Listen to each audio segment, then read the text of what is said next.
அப்ப லாசர் இயேசு இந்த இடத்துல தான் வாயத்திறன்னு சொன்னாரு. லாசரு ஏன் சொன்னாருனாக்க, இயேசு லாசர் மரித்து போகவில்லைன்னு சொல்லி சீசர்கள் கூட்டு போய் கல்லறைக்கு வெளியே நின்று லாசரை வெளியே வாங்க சொன்னா, அவன் தூங்கிட்டு இருந்தாயா, தூங்கிட்டு இருக்க ஆளதான் இயேசு என்ன செஞ்சாரு, எழுப்பிட்டார் என்று சொல்லி சீடர்கள் நினைத்துக் கொள்வார்கள் என்பதற்காக, சீடர்களுக்கு அவர்களுடைய மனக்கண்கள் திறக்கப்படும்படியாக, தேவகுமாரன் பூமியிலே வந்து அற்புதங்கள் உண்டு பண்ணும்படியாக, மரித்தோரை எழுப்பும்படியாக வந்திருக்கிறார் என்பது தெரியும்படியாகத்தான், அவர்களுக்கு புரியும்படியாக இயேசு இந்த இடத்துல தான் என்ன சொன்னார், ஒரு இடத்துல லாசர் மரித்து போனான் என்று வெளிப்படையாக சொல்லுகிறார் என்று நாம் பார்க்கிறோம். ஹல்லேலூயா.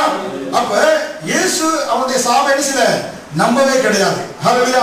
இயேசுவை பொறுத்தமட்டில் லாசர் என்ன செய்கிறார், நித்திரை அடைந்தவனாக இருக்கிறான் என்று பார்க்கிறோம். ஹல்லேலூயா. அப்ப நித்திரை அடைந்திருக்கிறான். ஆனால் சீடர்கள் என்ன சொல்றாங்க, அவன் நித்திரை அடைஞ்சிருந்தா ஆட்டோமேட்டிக்கா எந்திரிச்சுவான், அவங்க போவானான்றாங்க. ஆனால் அவருடைய மனக்கண்கள் திறக்கப்படும்படியாக என்ன ஆண்டவர் என்ன செய்றாரு, அவன் மரித்து போயிருக்கிறான் என்று சொல்லி சொல்லுகிறார். ஹல்லேலூயா. அப்ப பாருங்க, யாரையும் வந்து ஒரு ஆள் செத்து போயிருந்தாருனாக்க அவனை உயிரோடு எழுப்பி விட்டு தான் பேர சொல்லி என்ன செய்வாங்க, உயிரோடு எழுப்பி விட்டு தான் செய்வாங்க, பேர சொல்லி கூப்பிடுவாங்க. ஆனா இயேசுவை பொறுத்த மட்டிலே கல்லறைக்கு வெளியே நின்று என்ன செய்றாரு, லாசருவே வெளியே வா. இயேசுவை பொறுத்த மட்டிலே லாசர் என்ன செய்யவில்லை, மரிக்கவில்லை. ஆனால் சீடர்கள் என்ன செய்திருந்தாங்க, சீடர்களுக்காக தான் அவர் மரித்திருக்கிறார் என்று சொன்னார். வெளிசி இயேசுவை பொறுத்த மட்டில் அவர் ஏற்கனவே சொன்னார், அவன் நித்திரை அடைந்துதான் இருக்கிறான், அவன் மரிக்கவில்லை என்று சொன்னார் என்று நம்ம பார்க்கிறோம். ஹல்லேலூயா. அப்ப பாருங்க, எதையே இயேசு இந்த இடத்துல மரித்து போனான் என்று சொன்னார்னா, அவருடைய சீடர் உள்ள பெனிஃபிட்டுக்காக சொல்கிறார். ஏனால் இவர் தேவகுமாரன், சர்வ வல்லமையுள்ளவர், அற்புதங்களை செய்யக்கூடியவர்கள் அறிந்து கொள்ள வேண்டும் என்பதற்காக இயேசு என்ன செய்தாரு, வெளிப்படையாக உயிரோடு அந்த மரித்து போனான் என்று ஆண்டவர் சொல்லக்கூடியவராக இருக்கிறார். ஹல்லேலூயா. இப்ப இயேசு கிறிஸ்துவுடைய மைண்ட்ல என்னவா இருந்துச்சு, லாசரை பொறுத்த மட்டிலே உயிரோடு இருக்கிறவனாக இருக்கிறார், உயிரோடு இருக்கிறவனாக இருக்கிறார் என்றுதான் அவர் நினைத்தார் என்று பார்க்கிறோம். ஹல்லேலூயா. ஏனென்றால் அவர் உயிரோடு ஆண்டவர் அவனை எழுப்பினார் என்று நம்ம பார்க்கிறோம். ஹல்லேலூயா. அப்ப நம்முடைய வாழ்க்கையிலும் பாருங்க, சுகம் வேண்டுமா, பொருளாதாரம் வேண்டுமா, ஆரோக்கியம் வேண்டுமா, செழிப்பு வேண்டுமா, நம்ம என்ன செய்ய வேண்டும் என்றால் வார்த்தை பேசு, விசுவாசமா பேசணும். இயேசுவை பொறுத்த மட்டிலே லாசர் சரீரப்பிரகாரம் மரித்திருந்தாலும் இயேசுவை பொறுத்த மட்டிலே லாசர் என்ன செய்யவில்லை. அப்ப நம்ம ஆண்டவர் என்ன செய்றாரு, இல்லாதவைகளை இருக்கிறது போல என்ன செய்றாரு, இல்லாதவர்கள் இருக்கிறது போல அழைக்கக்கூடியவராக இருக்கிறார். லாசர் மரித்திருந்தாலும் கர்த்தரை பொறுத்த மட்டில் எப்படி இருக்கிறாரு, இயேசுவை பொறுத்த மட்டில் அவன் நித்திரை அடைந்திருக்கிறான். அப்படின்னா அவன் உயிரோடு இருக்கிறான், இல்லாதவர்கள் இருக்கிறது போல. ரோமர் 4வது அதிகாரம் 17 அப்படிதான் பார்க்கிறோம். ரோமர் 4வது அதிகாரம் 17 பார்க்கின்ற பொழுது, அநேக ஜாதிகளுக்கு உன்னை தகப்பனாக ஏற்படுத்தினேன் என்று எழுதியிருக்கிறபடி அவன் தான் விசுவாசித்தவருமாய் மரித்தோரை உயிர்ப்பித்து இல்லாதவர்களை இருக்கிறது போல் அழைக்கிறவருமாகிய தேவனுக்கு முன்பாக நம்ம எல்லாருக்கும் தகப்பனானான். மரித்தோரை உயிரோடு எழுப்பி இல்லாதவைகளை இருக்கிறது போல அழைக்கிற நம்முடைய தேவன். புரியுங்களா? அப்ப நமக்குள்ள இந்த விசுவாசம் இருந்துச்சுன்னா இல்லாதவர்கள் என்ன செய்யுது, விசுவாசம் என்பது என்ன, இல்லாதவர்கள் இருக்கிறது போல அழைப்பதுதான் விசுவாசம். அந்த ரிசல்ட் நாளைக்கு ரிசல்ட் இன்னைக்கு சொல்லுவது அதான் விசுவாசம். அப்ப இல்ல அந்த உங்களுக்கு அந்த விசுவாசம் ஆவி இருந்துச்சுனாங்க உங்க வாழ்க்கையில எது இல்லையோ அதெல்லாம் என்ன செய்யும், இப்பொழுதே நீங்க என்ன செய்வீங்க, இருப்பது போல நீங்க அழைக்கக்கூடியவர்களாக மாறுவீர்கள். ஏனென்றால் நமக்கு உள்ளது எல்லாம் ஆவிக்குரிய பிரகாரமாக, மகிமையின் பிரகாரமாக அந்த ஆண்டவர் வைத்திருக்கிறார். அந்த மகிமையின் ஆவிக்குரிய பிரகாரம் வைத்திருக்கிற அந்த காரியத்தை விசுவாசம் என்ற திறவுகோல் மூலமாக நீங்க திறந்து செய்ய வேண்டும். இல்லாதவரை இருக்கிறது போல நீங்க பெற்றுக்கொள்ள வேண்டும், அழைக்க வேண்டும். ஹல்லேலூயா. அப்ப சுகம், ஆண்டவருடைய சுகம் இல்லையா, சுகத்தை ஆண்டவர் எனக்காக சம்பாதித்து வைத்திருக்கிறார். ஹல்லேலூயா. அவருடைய தழும்புகளால் நான் குணமாகிறேன், இல்லாதவர்கள் இருக்கிறது போல என்ன செய்யணும், அழைக்க வேண்டும். ஹல்லேலூயா. அப்ப பொருளாதாரம் வேணுமா, கர்த்தர் உங்களுக்காக எல்லாவற்றையும் செஞ்சிருக்காரு, சம்பாதித்து வைத்திருக்காரு. இனிமேல் தான் உங்களுக்காக என்ன உருவாக்கணும் கிடையாது. மனிதனை ஆதியில படைத்து அவனுக்கு தேவையான எல்லாவற்றையும் உருவாக்கி விட்டுதான் கர்த்தர் மனிதனை உருவாக்கினார். ஹல்லேலூயா. உங்களுக்கு தேவையான எந்த காரியம் ஏற்கனவே பூமியில் இருக்கிறது. ஹல்லேலூயா. பொருளாதாரம் வேணுமா, நீங்க என்ன செய்ய வேண்டும், புரியுங்களா, பேச வேண்டும் விசுவாசமாக. கர்த்தரை மேன்மையாக வைப்பார். நான் கடன் வாங்க மாட்டேன், கடன் கொடுத்தவனாக கர்த்தரை வைக்கிறார். ஹல்லேலூயா. அப்ப இன்றைக்கு பணம் இல்லாமல் ஒருவேளை நீங்க இருக்கலாம், ஆனா என்ன, செழிப்பு என்னுடையது. என்ன சொல்லலாம், செழிப்பு என்னுடைய, தரித்திரம் என்னுடையது அல்ல, செழிப்பு என்னுடையது. ஹல்லேலூயா. பாலும் தேனும் போடுதான் என்னுடைய வாழ்க்கையில ஓடும். ஹல்லேலூயா. இப்படிதான் விசுவாச வார்த்தைகளை பேச வேண்டும். ஹல்லேலூயா. அப்ப இல்லாதவர்கள் இருக்கிறவர்கள் நம்ம என்ன செய்ய வேண்டும், பேச வேண்டும். ஆவிக்குரிய உலகத்தில் இருக்கிறது, அது இருக்கு, நம்ம என்ன செய்யணும், விசுவாசத்தோடு பேசி பெற்றுக்கொள்ள வேண்டும். பிலிப்பியர் 4:19 பாருங்க. பிலிப்பியர் 4:19 என் தேவன் அந்த ஐஸ்வரியத்தின்படி உங்கள் குறைகள் எல்லாம் கிறிஸ்து இயேசுவுக்கு எல்லாத்தையும் நிறைவேற்றுவார். என் தேவன் தம்முடைய ஐஸ்வரியத்தின்படி உங்கள் குறைகள் எல்லாம் கிறிஸ்து இயேசுவுக்கு மகிமையிலே நிறைவாக்குவார். என் தேவன் தம்முடைய ஐஸ்வரியத்தின்படி உங்கள் குறைவை எல்லாம் கிறிஸ்து இயேசுவுக்கு மகிமையிலே. அப்ப மகிமையிலே ஒரு ஐஸ்வர்யம் உண்டு. வேத வசனத்தின்படி பாத்தீங்கன்னா என்ன உண்டு மகிமையிலே? அப்ப மகிமையில் ஆசீர்வாதம் யாருக்காக வைக்கப்பட்டிருக்கிறது? உங்களுக்காக வைக்கப்பட்டிருக்கிறது. ஆவிக்குரிய வாழ்க்கையிலே, ஆவிக்குரிய மண்டலத்திலே உங்களுக்கு ஒரு ஐஸ்வர்யம் மகிமையில் வைக்கப்பட்டிருக்கிறது.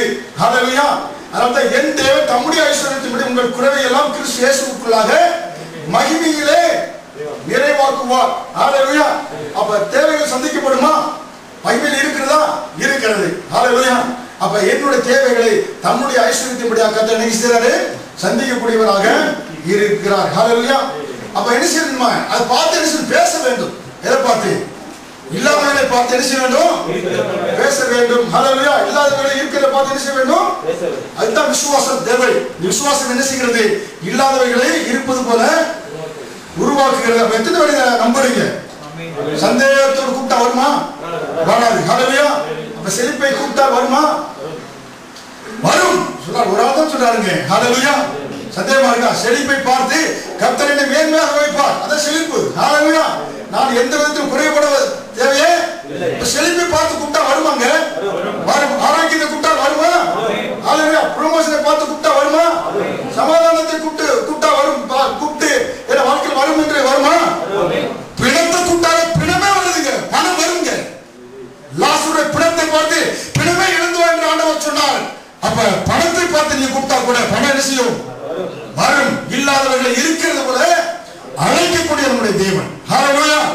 கூப்பிட்டா வரும். செத்து 4 நாட்களாகி போட்டு நாடி போய் கிடந்த பிணத்தை பார்த்து கர்த்தர் அழைக்கிறார் என்றால் பணம், பொருளாதாரம், செழிப்பு, சுகம், ஆரோக்கியம் கூப்பிட்டால் என்ன செய்யும்?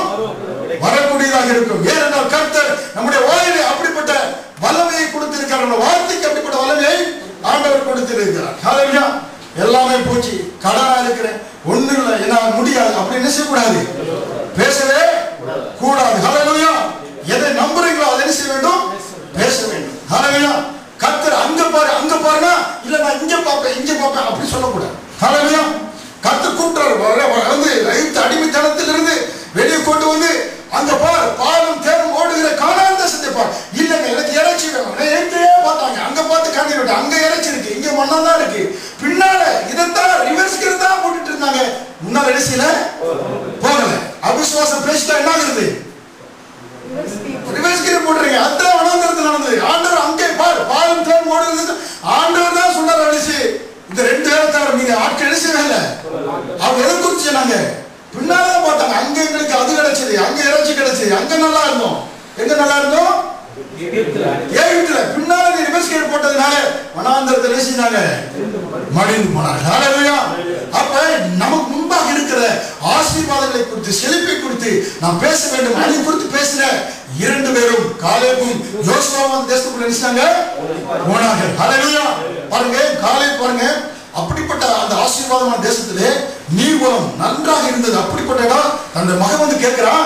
மகன் வந்து எனக்கு ஒரு தேசத்தை பங்கிட்டு கொடுக்கும் போது மகளுக்கு நீர்வளம் உள்ள ஒரு தேசத்தை அவன் பங்கிட்டு கொடுத்தான் என்று வேதத்தில் பார்க்கிறோம். ஹல்லேலூயா. ஏன்னா அப்படிப்பட்ட ஒரு தேசம் அவனுக்கு கிடைத்தது காலேபுக்கு. யோசுவாவை பார்த்தீங்கன்னாக்க யோசுவா எப்படிப்பட்டவனா இருந்தான்? ஒரு நல்லா வந்து மோர் தென் கான்கரராக இருந்தான். எல்லா தேசங்களையும் சுதந்திரித்து மக்களுக்கு எல்லாவற்றையும் பங்கு பெற்று கொண்டா. ஆண்டவர் என்ன சொன்னாரு? இந்த நியாயப்பிரமாண புஸ்தகம் ஏன்னா உங்களுடைய வாயை விட்டு நீங்க கூடாது, அப்ப நீ செய்வதெல்லாம் என்று சொன்னார். புரியுங்களா? அப்படி சொன்னது போல என்ன வந்து பார்த்தோம் என்றால் யோசுவா 110 வருடம் உயிரோடு வாழ்ந்தார். ஹல்லேலூயா. மரிக்கும் முன்பாக சொன்னார், நான் என் வீட்டாருமோ கர்த்தரை சேவிப்போம் என்று சொன்னார். ஏன்னா 24:16 அந்த யோசுவா 24:15 பார்க்கின்ற பொழுது நான் என் வீட்டாருமோ, ஏனென்றால் இவர்கள் விசுவாசத்தை குறித்து பேசினார், கர்த்தர் வைத்திருந்த ஆசீர்வாதங்களை குறித்து பேசினார். ஹல்லேலூயா. மோசே கூட அப்படிப்பட்ட காரியங்களை செய்யவில்லை. யோசுவா ஜனங்களை 30 லட்சம் ஜனங்களை அழைத்து சென்று கானான் தேசத்தை பிரித்து கொடுத்தார். அவன் குடும்பம் முழுவதும் கர்த்தருக்காக ஆராதனை செய்தார்கள். கர்த்தர் அவனை தீர்க்காயசாக 110 வருடங்கள் என்ன செய்தாரு?